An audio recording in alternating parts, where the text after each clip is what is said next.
What's up, guys? TRJ here. I was about to call myself Diablo 3, and I'm getting ready to talk to you guys about Diablo 3. Um, so this is actually, I've done this a few different times now. This is gonna be a two-part series, uh, partly because of the camera stuff, but partly because I want to keep these segments to hopefully around 10 minutes or so. I think when you start bleeding over into 20, 25 minutes, it's start to lose people's interest, start to lose their attention, and it's easier to focus. I mean, like I said, around 10 minutes is the goal. So this first part is basically I want to detail, some of my history with the game to give you guys some perspective and background on where I'm approaching it from, and then talk to you guys about some of the fundamental mechanic changes that have taken place from, say, D2 to D3, and then in the next part, which I'll put out like in a day or two, it'll be before Diablo 3 releases. It'll be some of my concerns about the game. There's just too much if I'm trying to do that all in one segment. So I played Diablo 1, played Diablo 2. Man, I think, how old was I when Diablo 1 came out? I was probably early teens, maybe.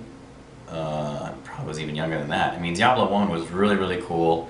It was a action RPG, story-driven, point-and-click fest. Definitely think I wore out a mouse on that one. It was very, very dark. I remember it was very gritty. I remember walking around and the music and the just the settings. There's a lot of a lot of gore, very gory, especially when you look at Diablo 3 or even Diablo 2. But Diablo 1 was very, very gory, and if you were playing it, I remember playing with the lights off basically, and you're going down the hallways or something, and you would jump or you'd see something, and anyway, it could be scary. So it was good. It was a lot of fun. And then Diablo 2 came out. Diablo 2, I mean, it made improvements basically in every possible way over the first one. It had, was the first one even, the first one had multiplayer, but I think, I can't even remember, it's so old. But Diablo 2, I mean, it was 8-player multiplayer. Everything was just bigger and better than before. 640 by 480, or was it 800 by 600 resolution? Really, really cool. The expansion pack was awesome. It was more of everything. It was a more streamlined performance. It was heavenly. Diablo 2, I played the shit out of that, actually by myself, and then later, I think it was just so random. Bruce and I were talking about it, XCal and I were talking about it, and we decided to play it together, and I think this was after they released the Uber Chaos, Tristram, whatever it is, Uber versions like Baal and Diablo and Mephisto and everything like that. And so we actually got a whole bunch of keys from friends and things like that, and we went in and played actually hardcore. And we made our own like 7-player games is what we had, and we brutalized everything. It was really, really satisfying. You could download special programs to run multiple copies of the game at the same time. So you'd Alt Tab or whatever it is, click between all of them. So basically, you do your Baal runs or whatever to level everybody up, and so one of us clears up to Baal, and then we clear the throne room, open up a portal, and drag all the rest of the ding-dongs in, so we're getting all that delicious, 7 or 8-player experience, and then do our runs that way. And same deal, you have the, with the benefit of all those guys, we had a Shout Barb who gave us, whatever, level 30 gajillion battle orders, and the Oridins and all sorts of great stuff. Your mercs are decked out. We played around with some really cool high-level builds. I think he went with the Lightning Sword, which is the most powerful, eventually most powerful build that's technically out there. Using D2 JSP, which was an awesome, awesome site, which basically, because there was no currency in Diablo 2, genius idea. These guys basically created an artificial currency based in real-world money that took place of the Diablo 2 currency. Brilliant, brilliant idea. I'm sure those guys are very wealthy. Really cool. So some of the differences mechanically between D2 and D3. So you have individualized loot. awesome. No more competing with, you know, somebody with a better latency, or God forbid you're a range class, you know, and everybody, like that last 5% of the boss's health, it was so funny. You know, you're killing Bale, whoever it is, Mephisto, and then everybody stops clicking, you know, they stop attacking him at like 5% health because they're all, you know, spamming trying to pick shit up before it actually drops. And it's just pretty goofy. So individualized loot is something that needed to happen. I'm glad that it did. You pick up gold and you walk over it, thank Christ. Also, Magic Find is now averaged amongst your party, and your party is down to 4 instead of 8. So that'll be really interesting to see how that happens, how that works out. I don't know if, you know, will the best way, you know, just to have some guys that are completely decked out in like MF gear that are more or less just like trailing along behind everybody and affecting the MF of your party, or I don't know if they can sit in town and that happens or not. But either way, like, will that be the best way, or will it be better to, you know, have everybody sort of balanced out? I don't know.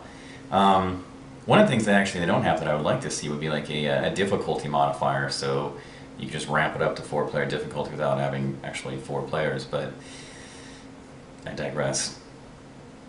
Runes and skills are actually a big difference. There are far more skills in this game, and the types of skills that are there, I think there's like 6 slots for skills. You can choose between actives, basically action, defensive, offensive, defensive, utility spells, and sort of any combination you want. And then those individual skills are modified via runes.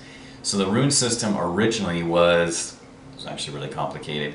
I think different levels of runes were going to drop, and this never happened in the beta, but different levels of runes would drop, and then those runes would be socketed or slotted into those different skills. So that system was scrapped entirely, and now what happens is you unlock those runes at basically full strength as you level up, in addition to unlocking skills. So end game, everybody's going to have the same access to the same runes, the same skills, similarly in Diablo 2, but the difference here is that, well, the difference here will come down to your preference for skill, rune combinations, and basically gear.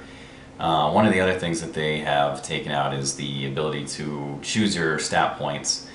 So I'll go into this, my concerns, and flesh this out in more detail in part 2.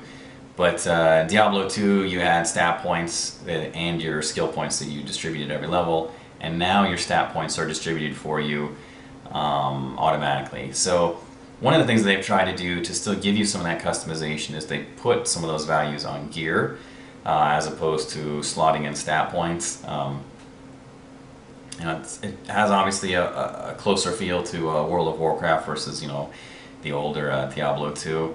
Also, like I said, I don't want to get in too much now because we're going to run out of time, but I think that you know, a lot of the builds basically in Diablo 2 focused on essentially just pumping vitality every fucking point. So, like I said, I'll flesh out more in part 2. One of the big ways is big changes is in addition to the like I said, the average MF find and the way that the loot drops is the way that they're actually doing the MF runs, and that is via championed or unique bosses.